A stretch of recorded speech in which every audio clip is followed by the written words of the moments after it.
Hello, my dear friends. Yes, it's me, the Barefoot Monk, Brother Sean.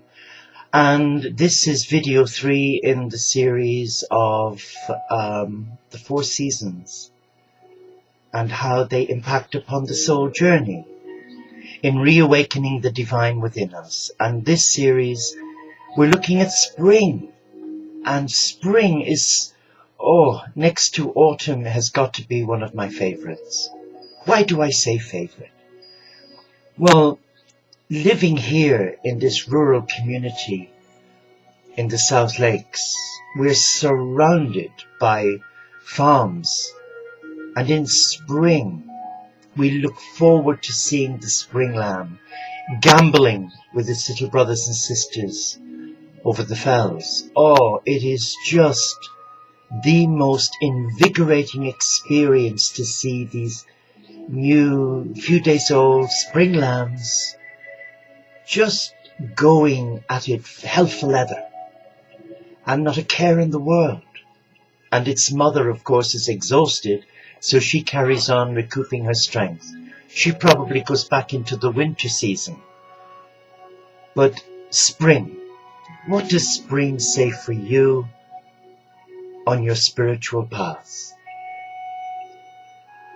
Well, spring for me as an Interfaith Franciscan is about embracing a renewed energy. And as a Christian Franciscan who embraces all faiths, spring is a time that I love so much because we have the festival of Easter, a beautiful festival where we see the power of God's love in action. When our loving Father, Mother God allows their Son, Jesus, the barefoot Galilean, to incarnate as a helpless child and then to go through his ministry and then to end up being crucified as an act of love for you and for me. The mystery around spring has so many beautiful connotations for the soul. So how do you engage with that spiritual springtime in your faith journey? What is it you can do? Well, first, if you're living in the inner city, I would take time out and get on the national bus coach and get yourself up into the countryside and just stand by the farmers, the gate of the field, and watch those spring lambs. Say nothing, do nothing, see everything. It's a meditation. It really is.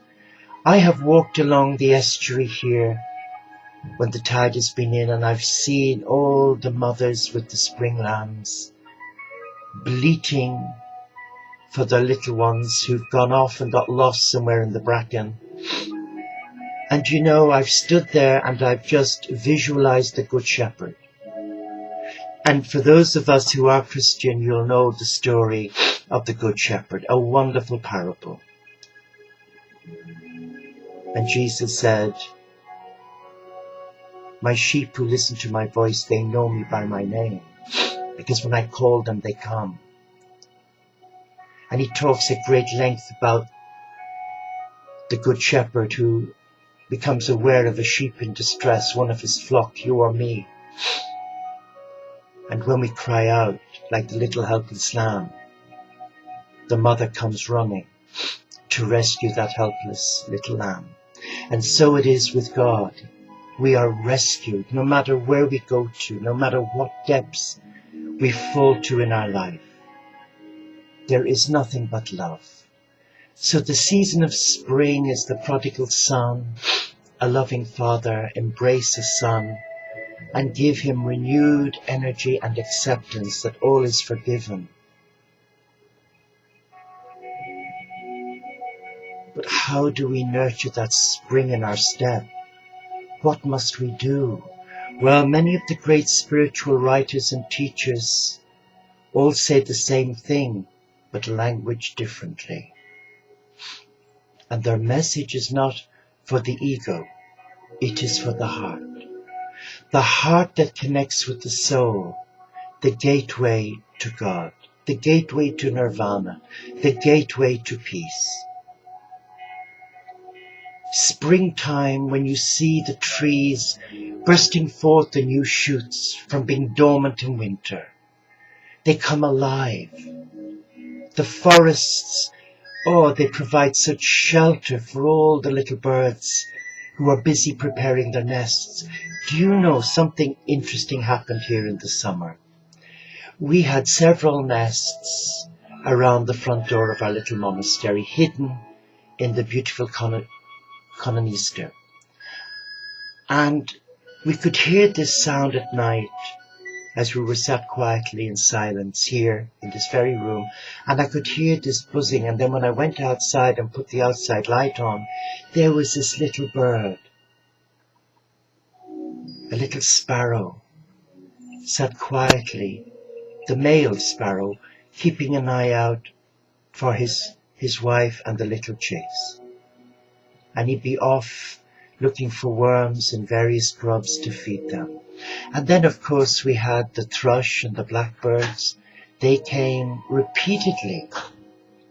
And it was so beautiful to see that renewed vigor and strength,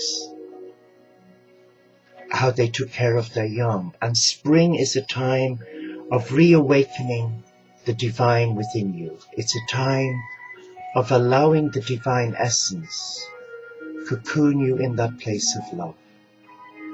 And we know we're loved when we embrace the divine through nature. Nature is the cathedral of life. And in this cathedral you hear the choristers singing to God, the birds. And there's nothing more beautiful to see the swallow come at the end of spring to announce the summer. And they have flown all the way from Africa, the most beautiful little birds.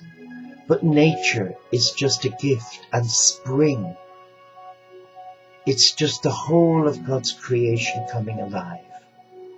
What does that say for your spirit that may be feeling overburdened, heavily laden? How do you reawaken that spring in your step? What is it you can do? Well, the first is to just come and embrace it and sit quietly. Sit quietly in that divine oneness. Say nothing. Do nothing. Just be yourself. Be still and allow Mother Earth, nature, the beautiful energies of the trees, the landscape, the sunrise, the sunsets, Brother Moon, Brother Sun and Sister Moon, embrace you. And just allow this mantle of love enfold you. And there in silence, embrace your God. Because you know, when you are helpless and vulnerable, the best place to start is the heart. And forgive yourself for denying yourself the wonderful opportunities that God has for us. You know, for many years as a Catholic Christian and as a nursing mom, I was so rigid